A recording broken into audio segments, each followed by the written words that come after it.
Assalamualaikum teman-teman, apa kabar semuanya? Semoga semuanya tetap dalam keadaan sehat walafiat.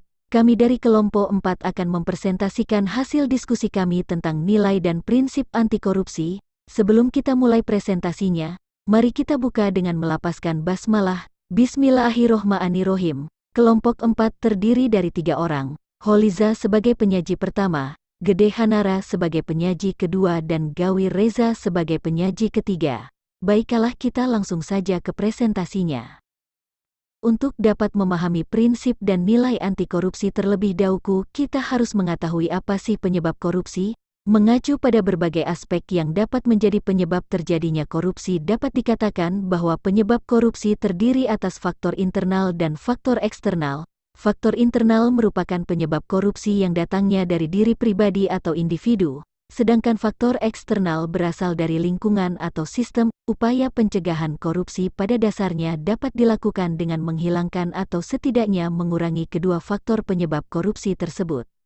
Faktor internal sangat ditentukan oleh kuat tidaknya nilai-nilai anti korupsi tertanam dalam diri setiap individu.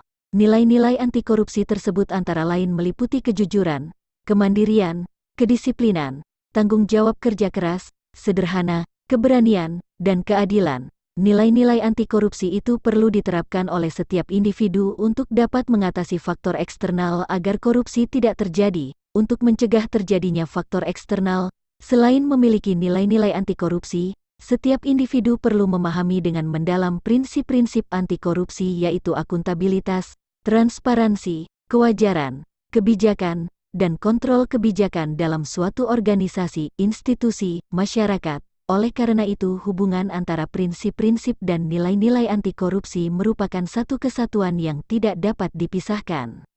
Mari kita bahas satu persatu prinsip dan nilai anti korupsi. Yang pertama, prinsip-prinsip anti korupsi. 1. Akuntabilitas.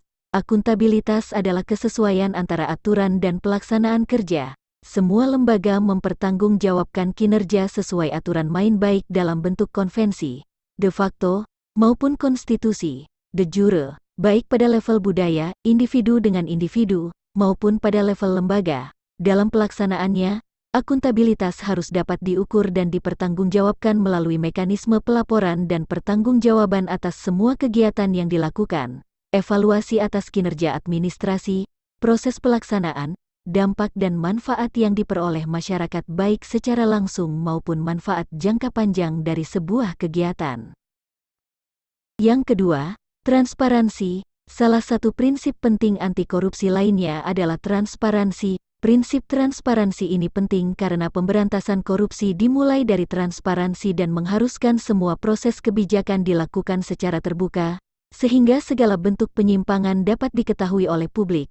Selain itu, transparansi menjadi pintu masuk sekaligus kontrol bagi seluruh proses dinamika struktural kelembagaan. Dalam bentuk yang paling sederhana, transparansi mengacu pada keterbukaan dan kejujuran untuk saling menjunjung tinggi kepercayaan, trust. Karena kepercayaan, keterbukaan, dan kejujuran ini merupakan modal awal yang sangat berharga bagi para mahasiswa untuk dapat melanjutkan tugas dan tanggung jawabnya pada masa kini dan masa mendatang. Yang ketiga, kewajaran. Prinsip fairness atau kewajaran ini ditunjukkan untuk mencegah terjadinya manipulasi, ketidakwajaran, dalam penganggaran, baik dalam bentuk markup maupun ketidakwajaran dalam bentuk lainnya.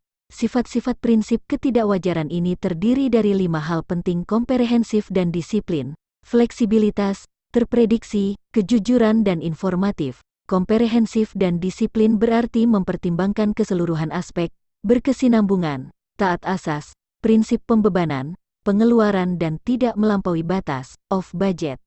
Yang keempat, kebijakan. Prinsip anti korupsi yang keempat adalah prinsip kebijakan. Pembahasan mengenai prinsip ini ditujukan agar mahasiswa dapat mengetahui dan memahami kebijakan anti korupsi. Kebijakan ini berperan untuk mengatur tata interaksi agar tidak terjadi penyimpangan yang dapat merugikan negara dan masyarakat. Kebijakan anti korupsi ini tidak selalu identik dengan undang-undang anti korupsi, namun bisa berupa undang-undang kebebasan mengakses informasi, undang-undang desentralisasi, undang-undang anti monopoli, maupun lainnya yang dapat memudahkan masyarakat mengetahui sekaligus mengontrol terhadap kinerja dan penggunaan anggaran negara oleh para pejabat negara. Yang kelima, kontrol kebijakan. Kontrol kebijakan merupakan upaya agar kebijakan yang dibuat betul-betul efektif dan mengeliminasi semua bentuk korupsi. Bentuk kontrol kebijakan berupa partisipasi, evolusi dan reformasi. Kontrol kebijakan partisipasi yaitu melakukan kontrol terhadap kebijakan dengan ikut serta dalam penyusunan dan pelaksanaannya. Kontrol kebijakan evolusi yaitu dengan menawarkan alternatif kebijakan baru yang dianggap lebih layak. Kontrol kebijakan reformasi yaitu mengontrol dengan mengganti kebijakan yang dianggap tidak sesuai.